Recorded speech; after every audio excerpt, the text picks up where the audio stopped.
I've just watched a good portion of JF talking about someone who was asking questions, I guess, to an ethno-nationalist, and he was answering those questions. And in that, he was, I guess, giving some kind of intellectual defense and world view according to his position. And I made it's quite a rough voice note on atheism, just going off about atheism,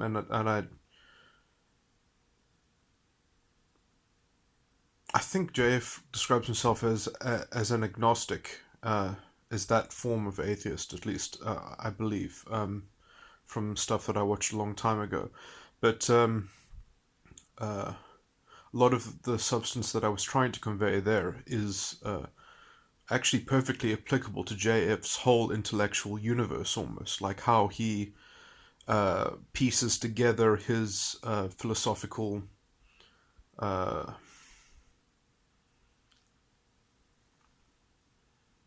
uh,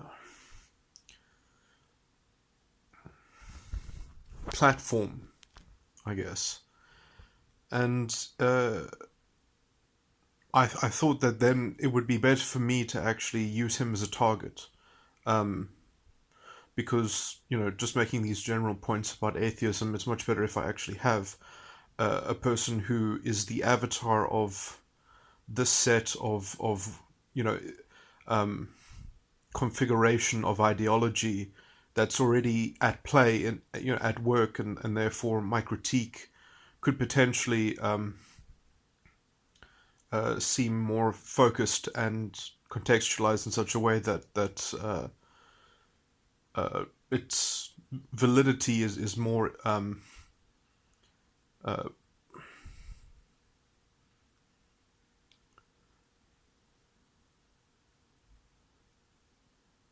demonstrated. So yes, I'm just so after I was watching this video, I just thought, because I've been debating with ethno-nationalists quite a lot actually recently, and I must say I find them all incredibly. They all suffer from the same kind of philosophical. Uh, okay, obviously, if I just keep on trying to describe it, it's just going to come across as ad hominem attacks, I guess. But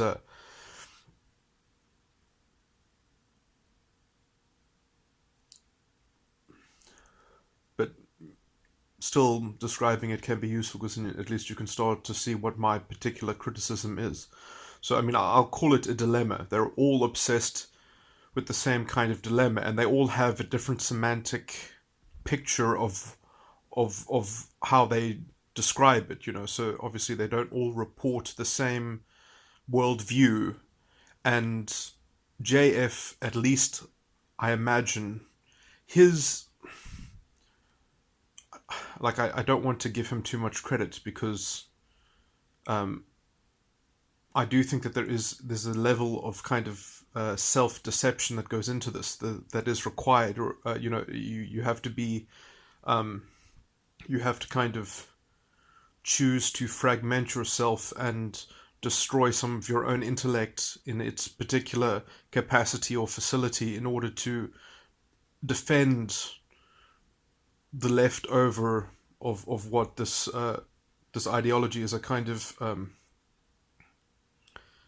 uh, so I mean JF in this way, because I I saw some of his stuff a long time ago, but I believe he considers himself a kind of pragmatic skeptic. Okay, labels don't really matter, but he's just sort of doing the best. And at least the video that I just watched is definitely a good example of this, because he says things like "we don't know." He will often say "we don't know," but it all boils down to genetics. That's the statistical correlation that we're going to uh, use to encapsulate every feature of reality, like we're just going to kind of table thump this genetic essentialism that grounds his materialism, which is his displacement of epistemological evaluation. So he does need to epistemologically have a sense of value, materialism in the form of genetics, which he can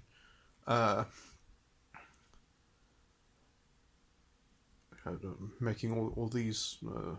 Let me finish this point, though. I understand it's quite a journey to follow, but there's so many problems with this. But the obvious one is that you end up having to conflate statistics with reality. So there's statistical reality is as good as any other notion of truth or reality, or so any feature of the human condition, you just have to believe it's reducible to genetic essentialism, because it all boils down to something that you can inherit genetically anyway, and so because of that little factoid, you can just kind of, it's just like the magician's hat, that you can just pull whatever you want from it, because it's all going back into the genetics hat anyway, when something new comes out of it anyway, so it's like, we don't have to worry about how the world works, because statistical reality allows us to not have to venture any further explanation. Okay, perhaps I lost it a bit there, but I actually came up with a good metaphorical explanation for this. So, and so I even thought that I could have a conversation with him on this level, and I could even trick him into showing how his logic is fallacious. Is that I could say, what is the difference between night and day? Okay, and then he would say, maybe he would give an intelligent answer. Well, what does that even mean? Or and then whatever I just said, no, but just give an answer. I'll just encourage him, just give an answer, and he'll give an answer. Perhaps he'll say that the one has light, the other has darkness, and I'll say, no, there's only one right answer. I'll tell him, no, there's only one right answer to this question. It doesn't matter, because I'm not revealing more about the context. I just gave you a question, but I'm telling you that there's only one right answer.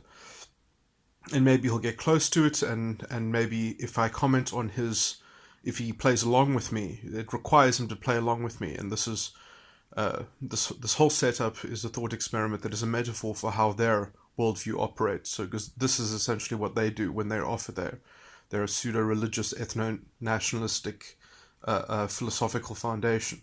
But so I'll eventually argue with him and say, no, well, look, obviously it all boils down to time.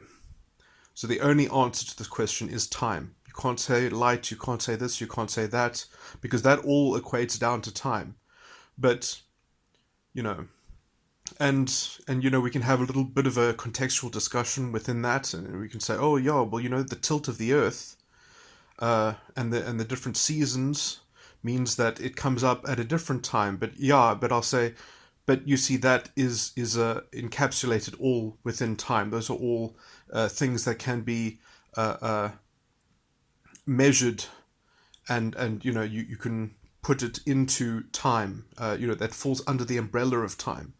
But I mean, obviously, astronomy, and whatever other features that might affect daylight and nighttime or whatever, you can say that these things aren't intrinsic to time.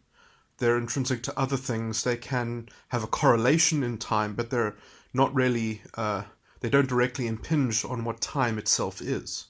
But I can say, oh no, but it doesn't matter anyway, because it can just reduce down to time. We, as human beings, know that we can just reduce it down into time. Now, obviously, you see how hollow that kind of, well, it is a form of table thumping on some level of principle. That you can just kind of assume that you can validly collapse all these things into something else.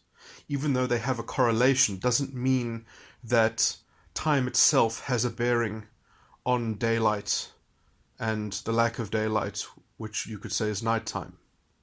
Okay? So like all these issues, you can make time the only answer with quite a lot of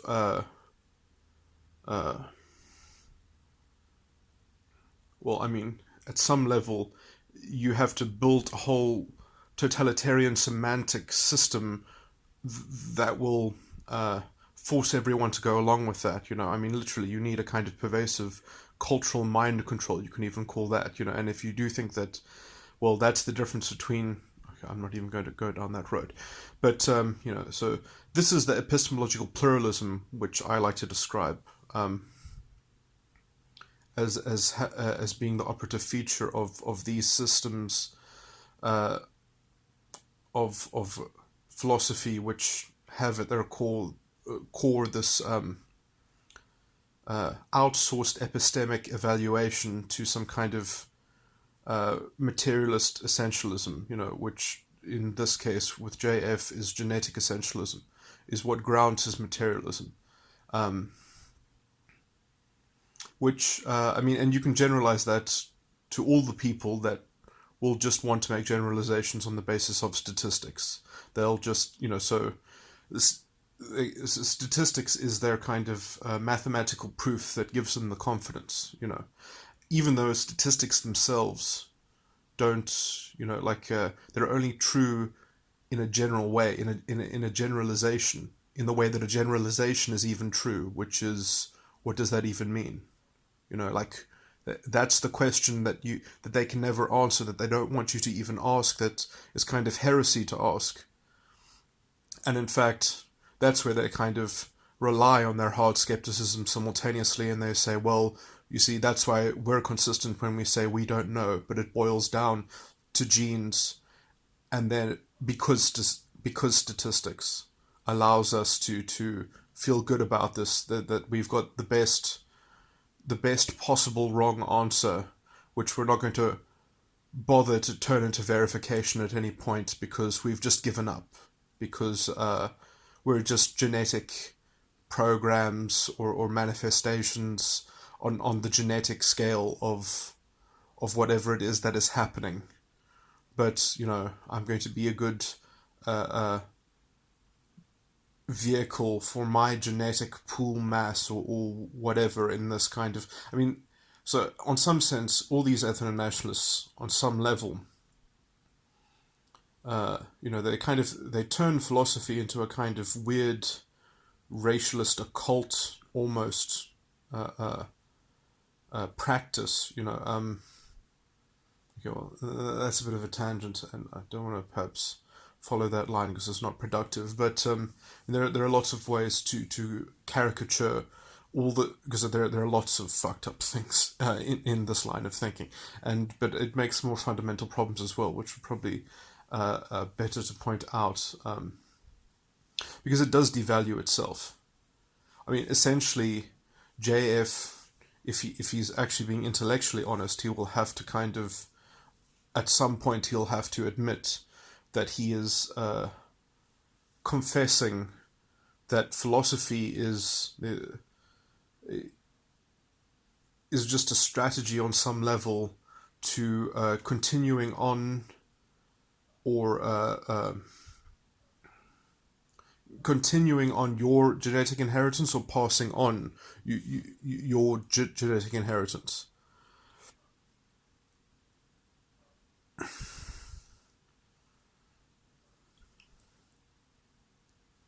Because they don't really know, but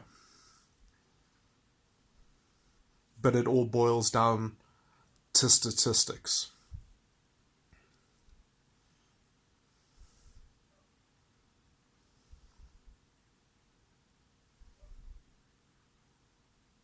Or it all statistically boils down to genetics. So that's the kind of the final note at every point. So they don't have to think about everything that statistics can't answer, or that statistics doesn't identify. So already they've narrowed the pool of things at which they're even capable of considering, because just, what kind of flies by in the night of all this is that they're only sensitive to things that influence the statistical data set, or but how that actually happens, it doesn't matter, because they're only going to respect something that reduces any way to genetics.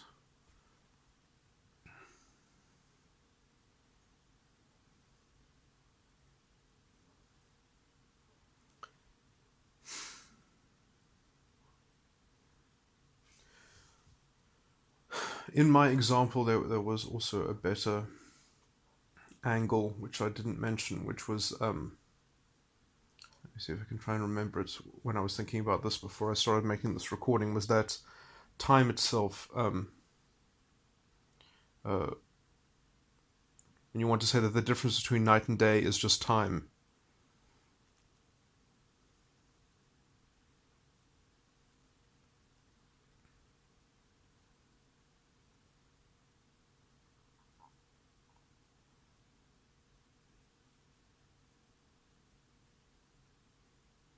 you can make that the right answer at the cost of appropriating all the other subjects that exist that influence the time of night and the time of day as part of the subject of time. You have to kind of assimilate them in, or you have to say that they are subordinate, or that time is a kind of is the progenitor feature, right? And that whole presumption, which you can kind of intellectually, you can perform that, you can arrange it that way. And it is completely insensitive to actually challenging that move. Like if you say, well, actually, there's this other feature that in connection with a few other features, which all aren't time, but together they actually change the time at which daylight is occurring. You say, oh yeah, but those features only interrelate with one another through the nexus of time. Therefore, time is the salient feature that everything reduces down into. So, because time is taken as the kind of lingua franca of these objects, because it's the only thing that, within our fields of knowledge or whatever, we can measure their interrelated interconnection, with one another. We're just going to assume that time has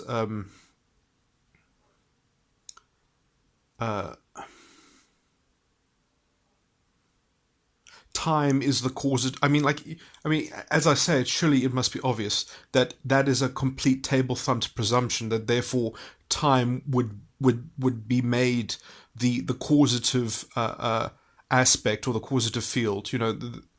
So reducing the cause of things to genetics, the metaphor works perfectly. It really does. It's an intellectual shortcut, and it forces people to sympathize with you taking that shortcut. It's like, oh, well, you don't understand how things work anyway, and we know that it can find itself on this, there's some trace of it in this field, so we're just going to make that field the father field. We're going to make it the fathering aspect of these of every feature, in fact, so and so all the materialist and there are certain religions that do this as well. This is a philosophical move which kind of, it happens in many different contexts and many different philosophical things. It's the same bullshit happening with different objects attached to it, so or different labels, different titles. But when it does the same philosophical work, I mean, some people, it'll only rule people's philosophical worlds, it'll only rule people's religious worlds, or it'll only rule people's depending on the particular semantics and how those subjects relate to that person's psychological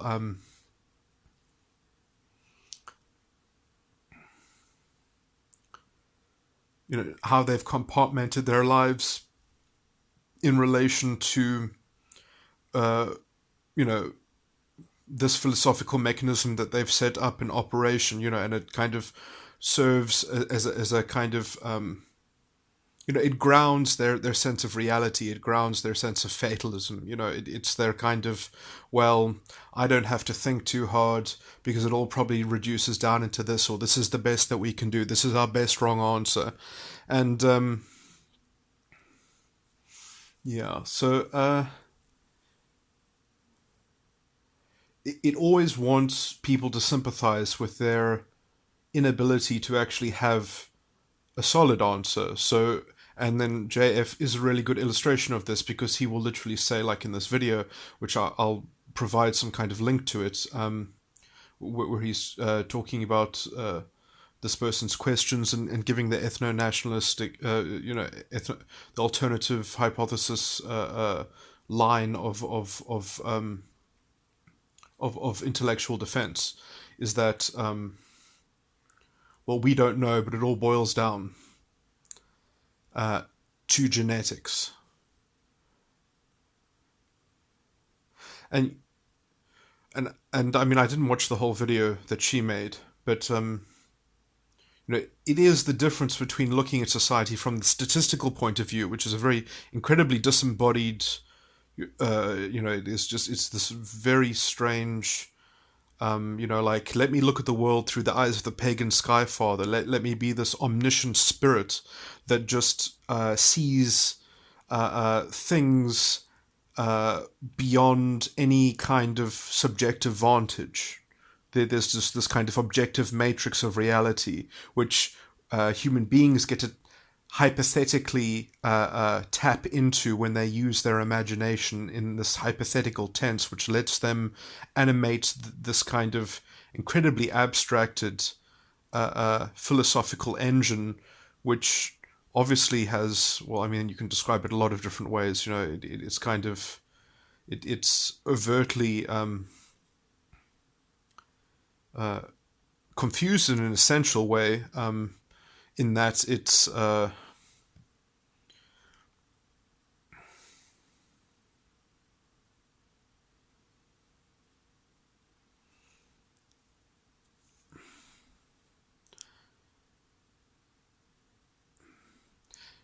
it's trying to garner the power of hard skepticism by repackaging that kind of absolute Trump force that they think hard skepticism possesses, and putting it in a kind of God figure that is basically idolized in this kind of brute, concrete factoid of whatever it may be, genetics, racial realism, or some kind of historical mythology of some religious thing, where you're basically idolizing history, and there's no spiritual content so much as you're idolizing the story, and you're not taking the understanding from the story. So I mean, like, it does happen in lots of different forms, and it is essentially, I would even say spiritually, it is essentially, and when I mean this in this context, spiritually means intellectually. It is the same abrogation of self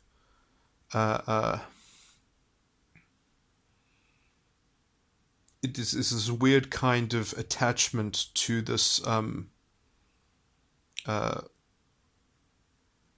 I'm going to condition my philosophical framework to this domineering, beastly, ghastly kind of fatalism, which robs me of any kind of operative free will or ability of purpose or choice. The best I can do is be a kind of good agent or puppet of the nature of this force, which, in the case of genetic determinism, is generally, after one considers the different races emerge, different cultures, then you have to work some kind of purity in that. You have to be a good pure cog in that machine, and this is the form it takes with JF, I would say. But yeah, I I like that he exists in the fact that, because I don't think he would be able, if I had an actual discussion or debate with him on these matters, it would have to be a discussion, not a debate, because I criticize him on such a metaphysical level, I would say, and it gets very close to almost just epistemology itself. I don't think I think his framework would be transparently destroyed. I don't think he would be able to be resilient in any way that wouldn't look abjectly intellectually dishonest. It's perhaps a big claim to make, but my video on atheism is well, I posted that. I didn't.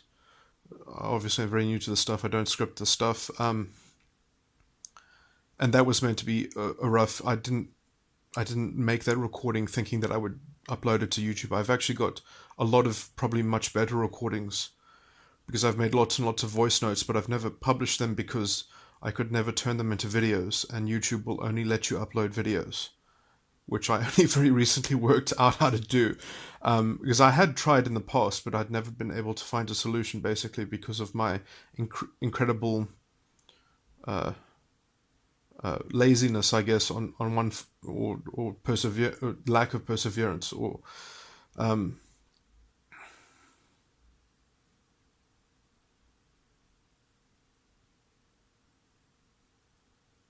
well, I did actually try 3 things which should have worked, and I did actually get the processors to work, but they weren't good enough for YouTube. Like, I did actually make MP4 files, but because they didn't have images, YouTube still wouldn't take them. It's irrelevant anyway. Okay,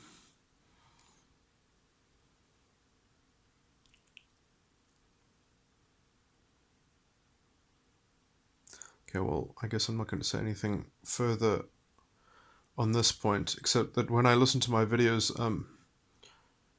I often realize that I could have expanded on a point to make it far more clearer, especially in that atheism rant.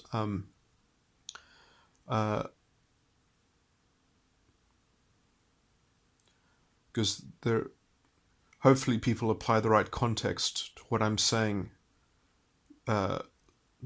Because I mean, if you just focus on the grammar, if you just look at the grammar and you don't take the grammar of the tone of my voice at the same time, you get the opposite meaning.